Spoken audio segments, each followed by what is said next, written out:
Hey guys, I'm Jordan and you're watching Fixbook. After watching this video, your car problems stand about as much a chance as this laptop does against my hot lead.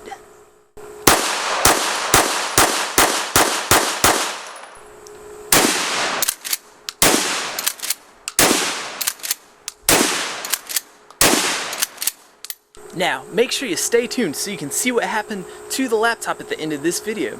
And as always, don't forget to subscribe, like, and leave a comment down below. So today, I'm going to be showing you how to replace your front speakers in your 96 through 2000 Honda Civic. For today's project, all you need is a Phillips head screwdriver. Okay, now the first thing you want to do is locate your speaker. And that involves me coming to my terribly messy car. And your front speaker is going to be located right here. And it's got a plastic cover and it just kind of pulls right off.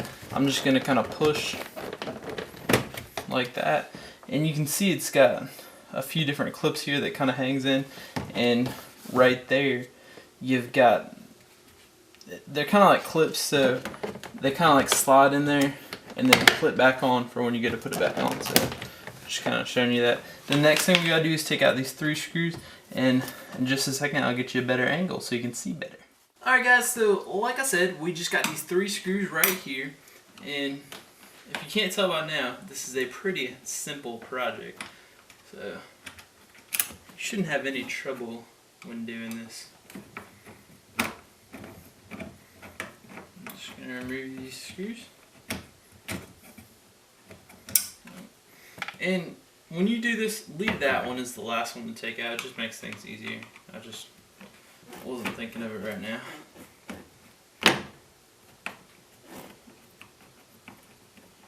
Alright, so I got all my screws out. Now you're just going to pull this speaker out right here. And see, we got a plug-in right here. So you can see that plug-in. All we got to do is squeeze and pull out. Now if you have some kind of aftermarket speaker, you may have individual wire plug-ins where they just kind of plug into those terminals, or it may be rigged in some way where they just have a straight wire twisted on there. Okay guys, so now I'm just going to put the speaker back in. There was nothing wrong with the one I took out. I was just doing this for a demonstration. And if you're putting in a new one, what you can do if it's an aftermarket speaker is, you see you got these male terminals here.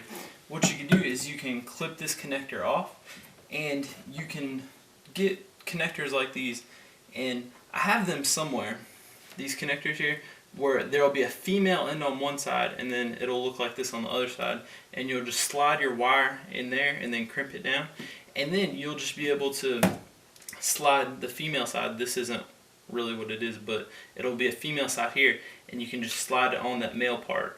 So it'll be easier putting it on and taking it off when you need to change it again.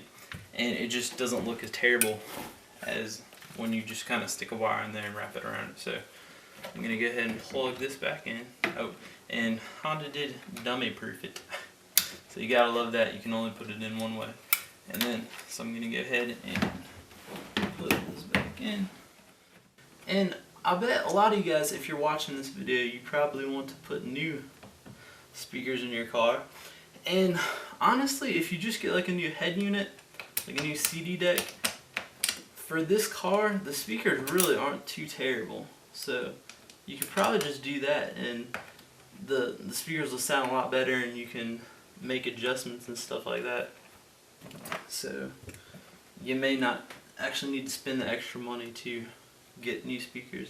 In my particular situation, what I did was I have subwoofers in the back, so I would turn the bass all the way down for the speakers, and I'd turn the treble all the way up, so the music was really clear, and then all the bass came from the back of the car. And I'm not really into the bass, the boom boom music anymore. I think I got the subwoofers when I was like 16, and I'm 22 now. I'm 22 and married, and really the only boom boom that comes out of them anymore is the contemporary Christian music and the gospel music. So I don't listen to the boom boom music too much anymore. You may have heard me say that before too if you watched the or the subwoofer and amplifier overview video. So once you got it in there tight, oh, my door panel's loose there, then your new speakers should be good to go. Don't forget your awesome speaker cover, or if you have a super awesome new speaker that just looks so cool, you could just leave it there and make it look super rigged and not awesome, but display your new speaker. I wouldn't suggest that, it looks tacky.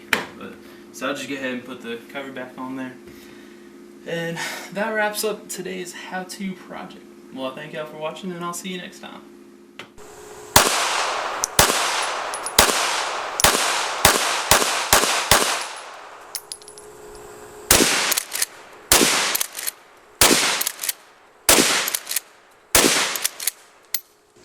Here's what we got after the pistol rounds went through it. I got 6 out of 8, not too bad. So we got one right there, one right there, one right there, one right there, one right there. It looks like something might have hit. I don't know if that was a bullet or not.